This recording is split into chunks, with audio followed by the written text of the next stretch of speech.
पूरा पढ़नी हम पढ़ैया हो मैया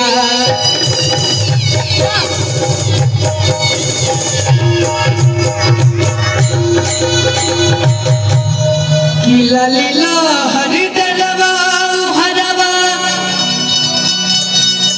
आदि लाली बाबा हुरा किला लेबू रंगवा की मैया की सूरा हो सिंगरवा हुरा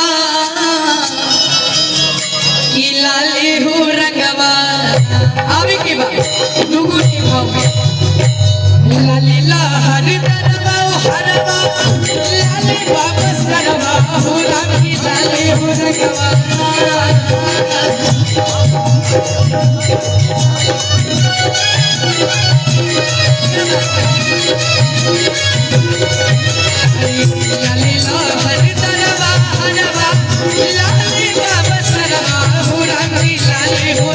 लेकिन ऐसे ना जितना भी हमी के माता बहन लोग भैया चाचा लोग बैठल बाड़े सबसे हमारी यही आग्रह बात तनी सागन वाला स्टाइल में तनी ठुमका लगा के तनी ताली बजा के हो राम की लाले हो रंगवा मैया की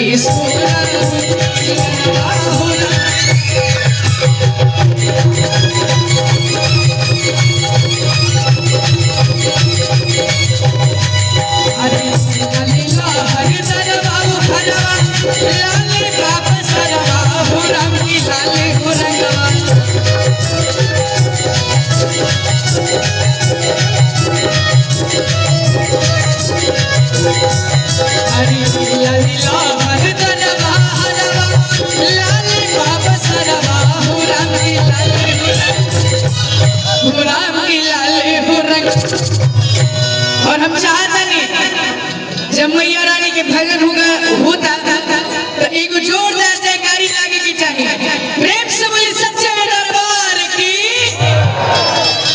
अरे ऐसे ना सब लोग खाना खा के आई बनू तनी यूपी वाला स्टाइल में प्रेम से बोली शेरा वाली मैया की मैया के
चारों तरफ से ऊंचा ऊंचा हाथ उठा के हमरा संगे ताली बजा के मैया की सूरा हो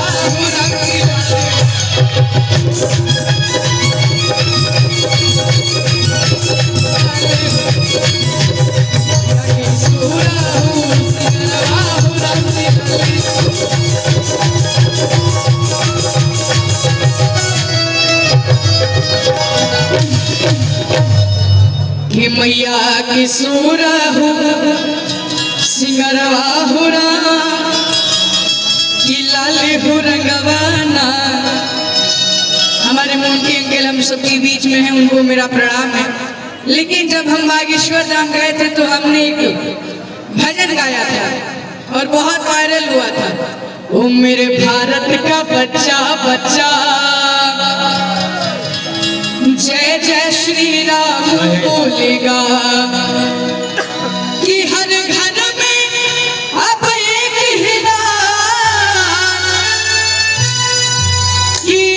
ही नारा तो गूंजेगा।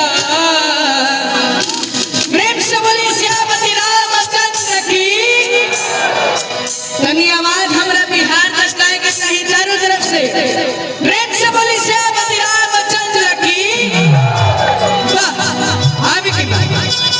ओ मेरे भारत का बच्चा बच्चा।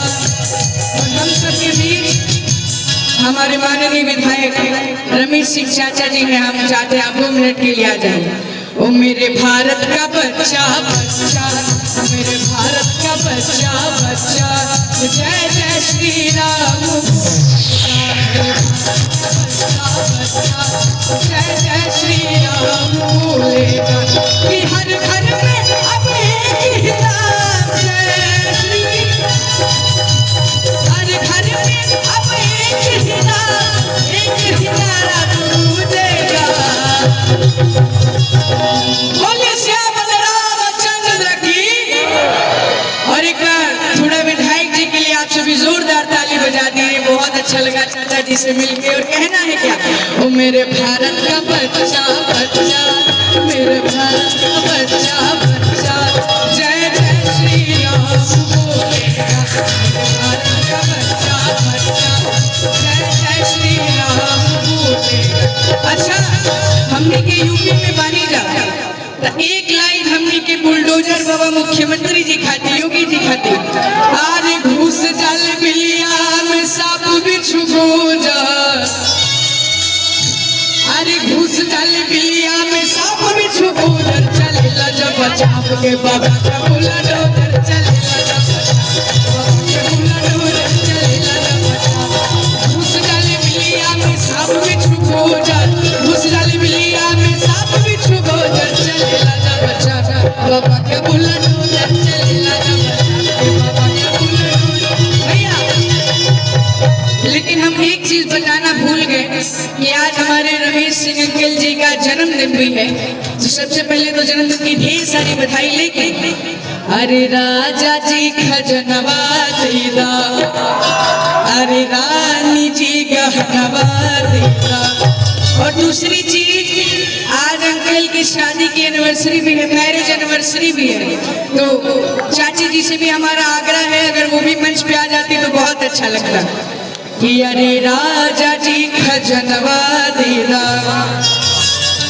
अरे रानी जी गहनवा दीदा, अरे बाजना मजीराई से, अरे हीरा रतनवा देदा। और चाचा